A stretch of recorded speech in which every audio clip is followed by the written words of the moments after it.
Bismillahirrahmanirrahim. Perkenalkan, nama saya Muhammad Iksan dari program studi teknik listrik Politeknik Bosowa.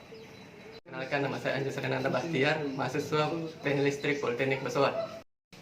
Perkenalkan, nama saya Anuardi, mahasiswa semester 6 program studi teknik listrik Politeknik Bosowa. Oke, saya akan menjelaskan apa itu manajemen.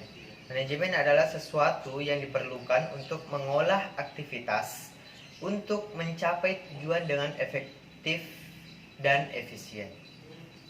Di mana saja dibutuhkan manajemen, yaitu manajemen merupakan ilmu pengetahuan yang bersifat universal.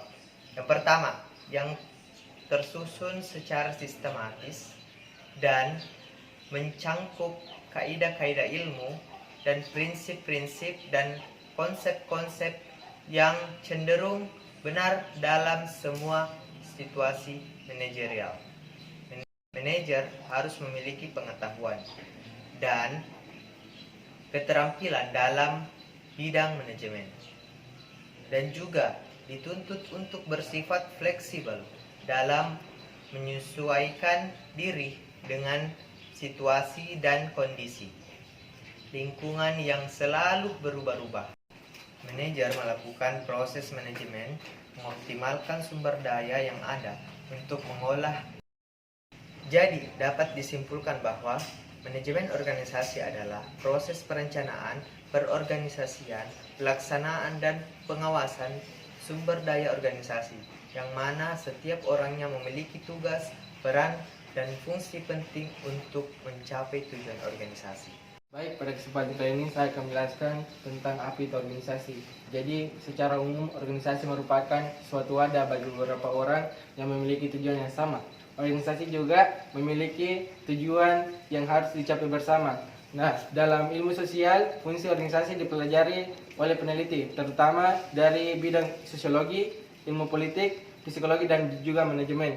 Nah, organisasi dapat kita jumpai di kehidupan sehari-hari, baik itu di lingkungan kampus ataupun di lingkungan masyarakat, seperti Badan Eksekutif Mahasiswa yang terdapat di kampus ataupun ASEAN yang terbuat dari beberapa negara Asia Tenggara. Baik, adapun beberapa manfaat berorganisasi di kehidupan sosial. Yang pertama, mencapai tujuan yang diharapkan bersama. Kedua, masalah dapat terpecahkan. Ketiga, menambah pengetahuan dan wawasan. Keempat, timbulnya semangat bekerja sama. Kelima, mengembangkan kemampuan public speaking. Keenam, melatih jiwa kepemimpinan.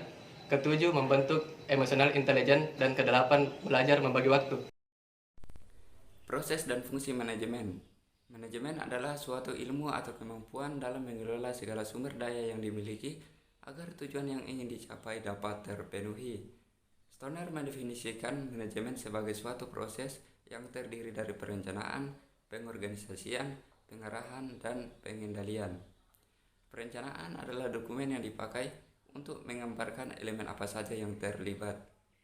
Pengorganisasian adalah proses untuk mengelompokkan atau mendistribusikan tugas dan tanggung jawab dari pemimpin ke anggota lainnya. Pengarahan adalah poin penting dalam berjalannya organisasi. Pengarahan mencakup usaha yang dikerahkan untuk menggerakkan anggota atau karyawan organisasi sesuai perencanaan di awal.